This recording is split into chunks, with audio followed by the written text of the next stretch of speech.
La política climática se construyó sobre una premisa que los países trabajarían juntos para resolver un problema global compartido. Pero hoy el mundo se ve muy diferente. Las tensiones comerciales están aumentando. Los gobiernos están destinando más recursos a la defensa. Las grandes potencias compiten por la tecnología, la energía y los minerales críticos. La cooperación internacional parece más débil que hace una década. Entonces, ¿significa eso que la política climática está muriendo? Vamos a responder a esta pregunta en el episodio de hoy de Climate Mundial.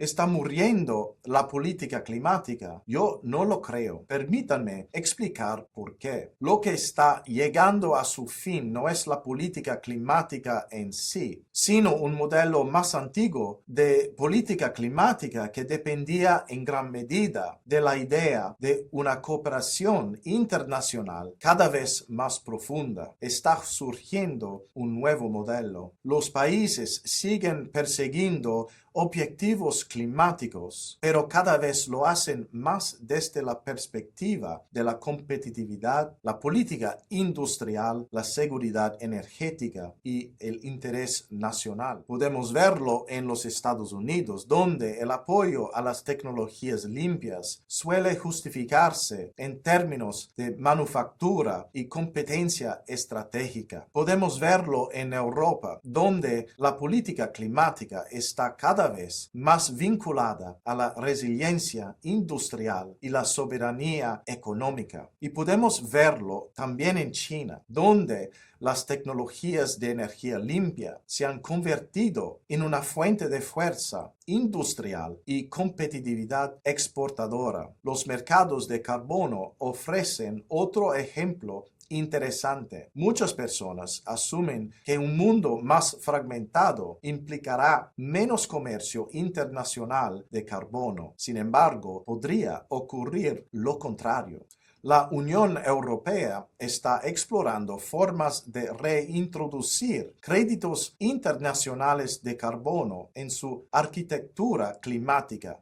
Sin embargo, en lugar de depender principalmente de la demanda del mercado privado, los responsables políticos están considerando enfoques basados en compras soberanas y cooperación entre gobiernos. En otras palabras, la cooperación internacional no está desapareciendo, se está volviendo más estratégica. Esto refleja lo que anteriormente he descrito como realismo en red. Los países siguen conectados porque se necesitan mutuamente, pero esas conexiones están cada vez más condicionadas por los intereses nacionales, las preocupaciones de seguridad y las prioridades económicas. Por lo tanto, es poco probable que el futuro de la política climática esté definido por un globalismo puro o por un nacionalismo puro. Más bien, podría caracterizarse por una cooperación selectiva. Los países competirán en algunos ámbitos, colaborarán en otros y construirán redes que impulsen tanto los objetivos climáticos como los intereses nacionales. El resultado podría ser un mundo más disputado que antes, pero también más pragmático. La política climática no va a desaparecer, se está adaptando a una nueva realidad geopolítica y comprender ese cambio podría ser una de las cuestiones más importantes de la política climática en esta década.